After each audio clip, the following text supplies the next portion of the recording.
Congratulations, Leo. Leo finally. Maybe just sum up what you thought of the match and then maybe last 10 minutes. Yeah, listen, the game had a bit of everything, didn't it? So, like we talked about yesterday, it's never going to go to script, is it? So, I thought we started the game pretty well, lots of good intent, and we definitely had the better of the chances. Jemisin's try got disallowed, and kind of was some of these moments going to come back to bite us later on in the game. But we it was a 14-6 lead, and then if you think the way it plays out, we have a bit of a wobble where discipline probably lets us down a little bit. You lose two guys to the bin in pretty short succession, Toulon score.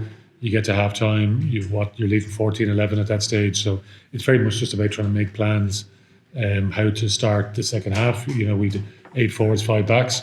Jemisin kicks off, has a great restart, and talked about, listen, Toulon will likely try to play out against us, so which they did, and so I thought guys managed some defensive situations well there, and keep Toulon pinned at their own end, and they kicked the ball away under a little bit of pressure, and listen, then we got a possession just outside of 22, and it's a very important passage of play that, I think, and the team worked their way up and down the short side and then across the other side of the field, and we're sort of pounding away in the try line, and then listen, Toulon lose a guy to the bin, and we get over for a try, Gary gets in for a try, and then we kick off, they kick off, it's 14 men each, and then shortly after that we've a numerical advantage, and I thought our set piece scrum was strong at that point as well, which has given us good access and territory down to their end, and score again, but yeah, listen, at 29-11,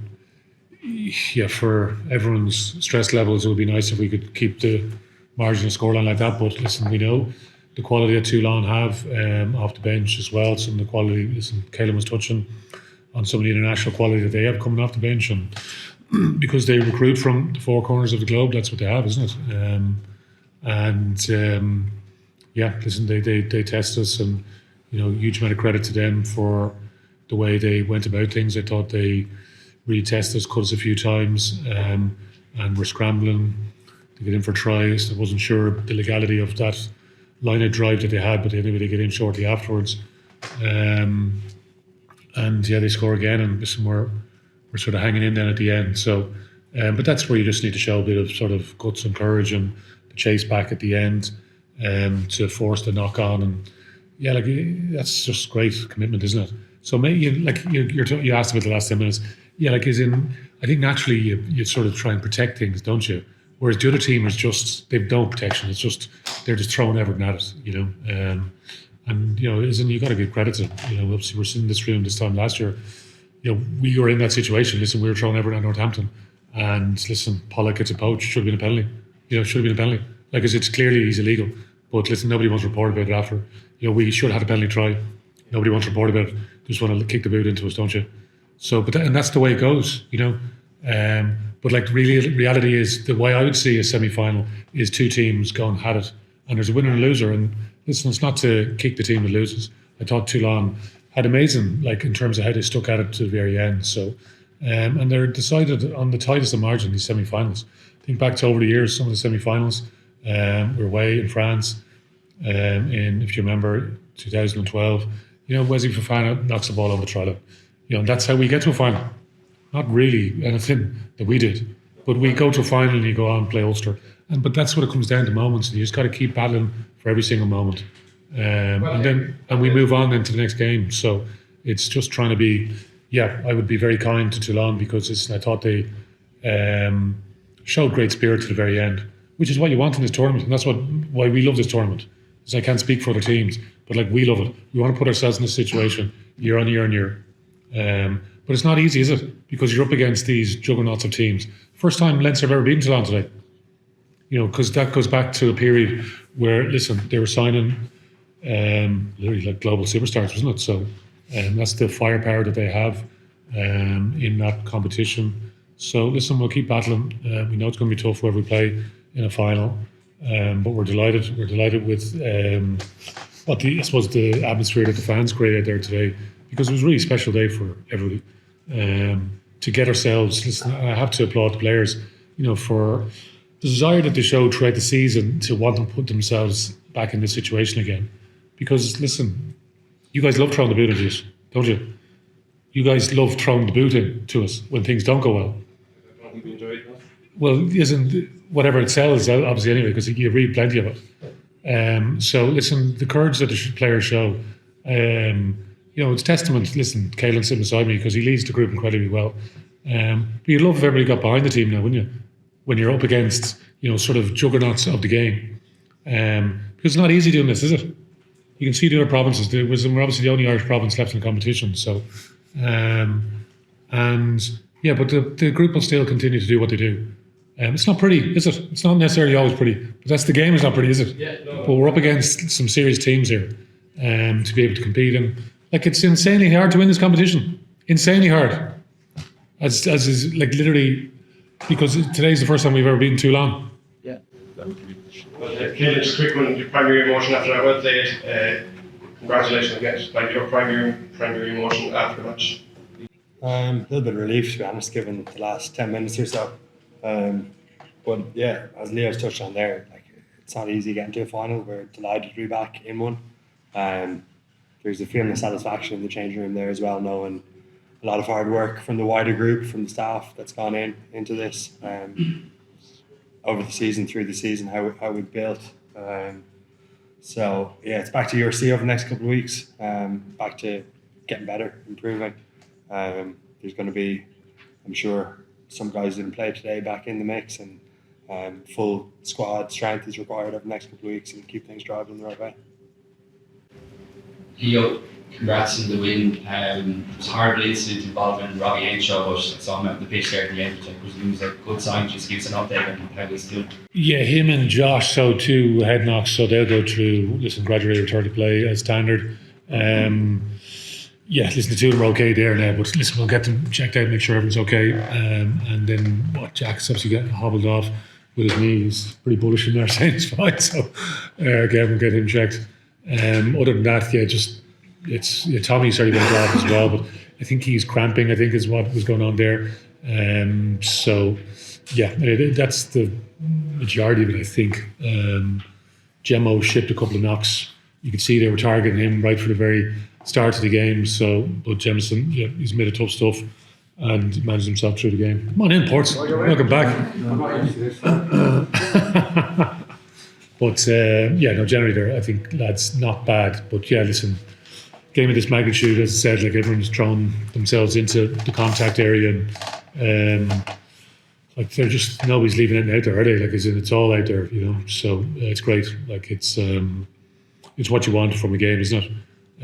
At this stage of the competition. So, but listen, proud of the lads for getting the job done. They're making it a bit more stressful than we would like, as coaches and supporters. But it sort of adds to the sort of intrigue as well.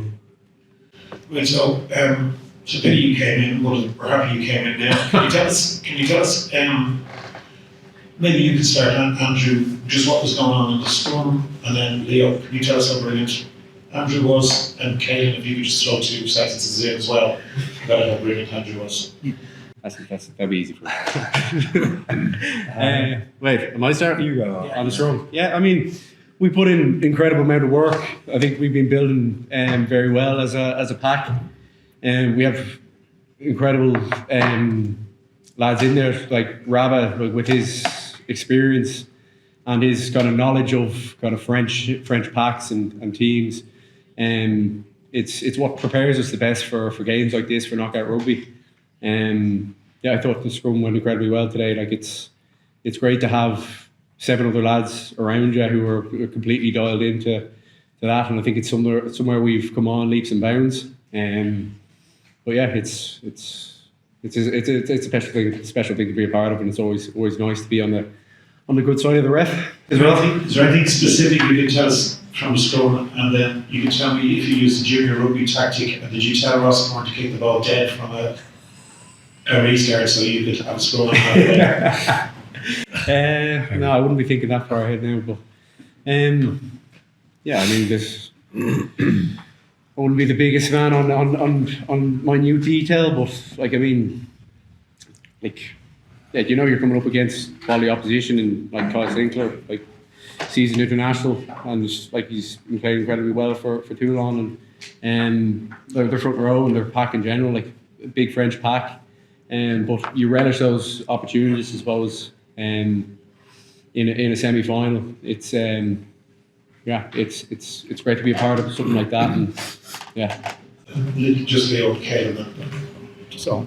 Yeah, listen, I think it was obviously the period after half time in particular, I think was pretty pivotal. So listen, we're down to 13 players kicking off, started the second half, and to be able to manage that period. But then after that period, I think the set piece, the scrum in particular, gave us a lot of access. So I thought we were very strong during that period of the game, as in the team was very strong, Leinster were strong.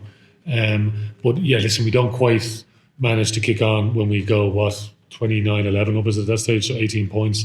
Yeah, and perfect world, we would have rammed home our advantage. Listen, it was we get done on a scrum penalty, which relieves a bit of pressure on Toulon at that stage. But yeah, listen, some of the scrum penalties we gets us into that position where we are 29-11.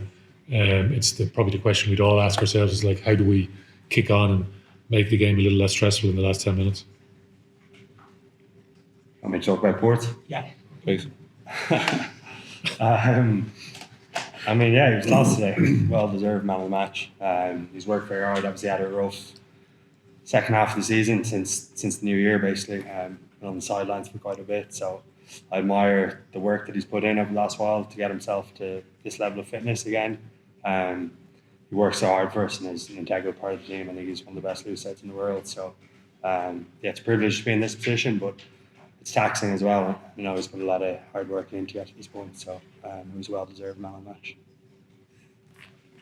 Thank you, Ken. Can I check your license there, please?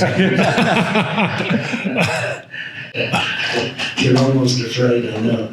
As a former player, I have to say I'm so proud of this team and the way they have come through the season, from the point of representing Ireland almost completely in the autumn, representing Ireland almost completely in the Six Nations, and then through all of the competition up to now and going to another final.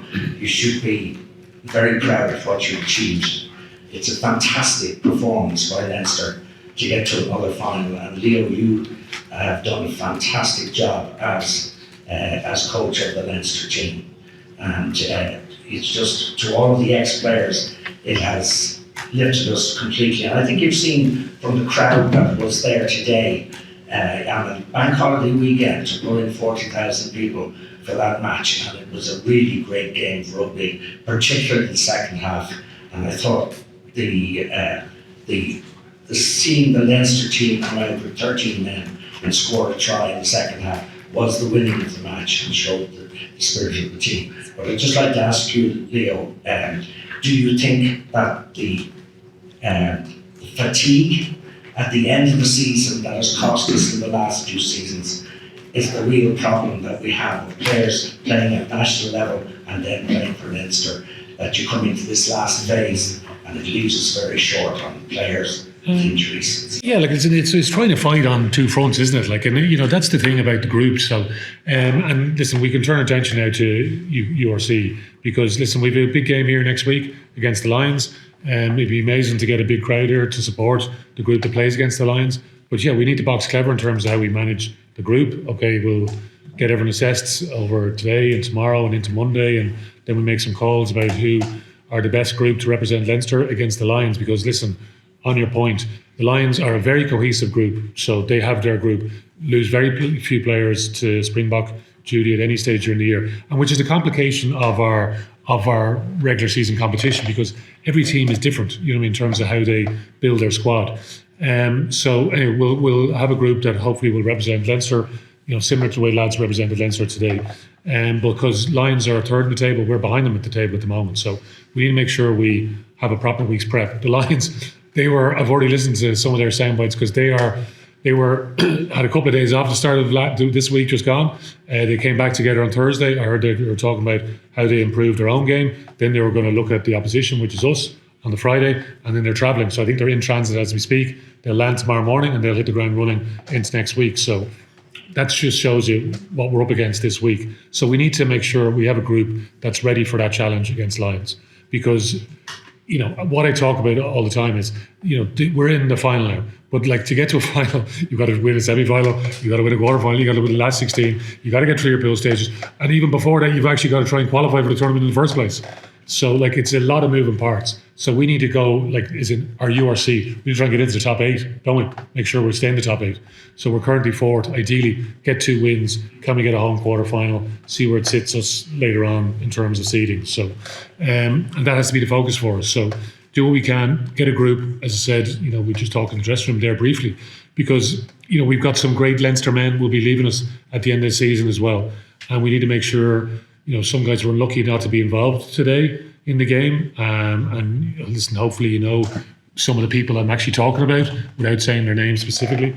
And we need to put in big performances for them, because they've given so much to the club and to the jersey and all the rest over the course of their time in Leinster. So, and we just need to make these special weeks now, because listen, the group is, as we know, it's always changing, isn't it? Every year there's 8, 9 guys, 10 guys will leave, to make way for some other young guys coming through. So, which is great, which is what it's all about, you know what I mean? But the group is never the same ever again. But in terms of the question, managing some of that energy, like there's lots of things are going on at the moment, and we just need to make sure we keep managing guys in a good way. The beauty of guys starting so late this season, Port's literally is back. So you're not going to be fatigued, right? No, and that's the benefit, like some like Ports, Hugo, there's other guys that haven't actually played that much rugby because other things have happened, transpired to this point, you know what I mean? But listen, every team is going to be under the bump, aren't they? Try to fight on 2 fronts. And obviously, as in the international game, have another front to fight on as well. So, but it's just a great challenge, isn't it? It's just another thing in the mix, and it is what it is, as they say, and we just need to get on with it. Hi, Caelan. Just looking into the final, regardless of the result tomorrow, it's going to be like a massive test for best team in England or the defending champions. Absolutely, yeah. I think we'll enjoy this before we look too far forward. We'll be watching on keenly tomorrow. But like I say, it's just about us getting better over the next couple of weeks, continuing to improve, chase down points in the URC. It's obviously very tight, so we'll be week on week, but obviously that in the back of the mind. This one just very Caelan and Andrew. Could you just talk about that sort of what came first in that period just after half time when you attacked with 13 against 15 and then did Gary score and then to Andrew afterwards? What was it sort of like watching on from the sidelines and then you come on to that, it's sort of galvanating you? Sorry, what was the So the first question, just like talk about that period just after half time when you attacked 13 to 15, like what was that said at half time, or what was sort of the thinking? Yeah, it was good, calm chat, getting a plan together about what we wanted to do. Gemma's restart obviously helped, put us deep down there and chased hard, put them under pressure. It felt good out there. I think we've had to navigate some pretty tricky games, and that middle block in particular, where we were down at half time, came back and got on the right side of the results. So hopefully that composure will stand to us, and I think it probably did at times today. People stepping up with good messages and deliver. Yeah, even watching on, obviously it's never ideal to get a yellow card at any point of the game, but it was incredibly inspiring watching. You see a scrum penalty, and then at the end of the first half, and then watching the lads put them under pressure with 13 men start of the second. It's